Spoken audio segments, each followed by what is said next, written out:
Jensen. It's a man!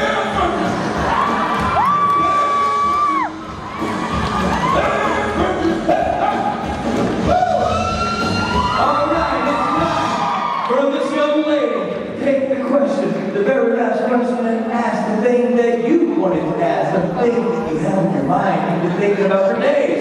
You spent half your salary getting through this day, and now she's going to ask a question that means so much to you. She's going to encompass all your thoughts. Richard. Yeah, you're done. Wondering what your favorite pranks were pulled said, either pulled by you or on you, or either. That's a tough one. All right, that's a question. You know, there's a common target on set. It rhymes with Keisha Moments. Yes. And a lot of times, our plans of breaking him get leaked out to him. And he takes certain precautions to thwart our plans. However, there have been a few successful pies and cakes. There have been a few successful script replacements. There have been a few successful mandatory wardrobe changes for him.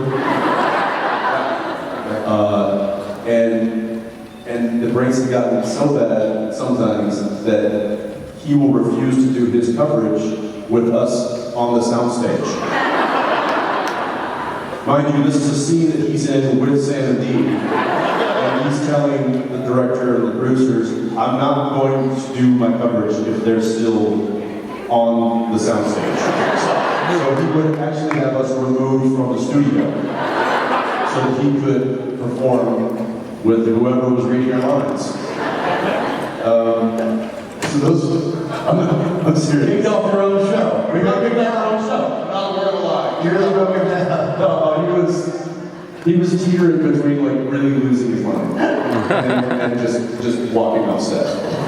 And we push the envelope sometimes. So we show a lot. I'll say there's a soft spot in my heart for a prank that happened in season 2 or 3, but I think like Great King Manners, where he was the director and he was also the producer.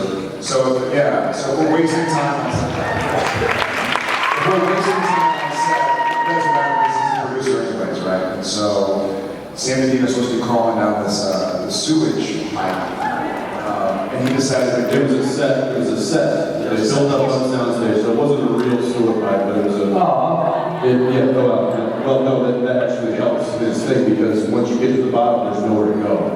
Because it's just a you get to the bottom. Okay, now did we get the shot? Now we can climb back up and out of this manhole, and we got all the way down. I remember another one of the producers comes up and he's like, "Hey, I heard you got the. This is how long ago it was. I heard you got that new iPhone. Can I see it?" I'm like, yeah, here, check it out. We gotta go to the shop real quick, but yeah, don't play around. He just was getting it out of my pocket for what was about to happen. Which was like about 15 gallons of ice cold water poured on us when we were helping. 2 of us down. I can't manage. And then, the whole crew just lifted up. Like, basically it was like, Bill Belichick at the end of the Super Bowl. Except in a confined. Except you hadn't won anything. No. Yeah.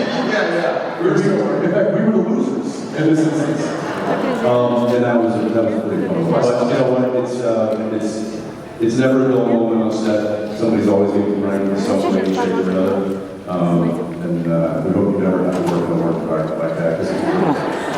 A work environment with us. Yes. Thank you for your day. That was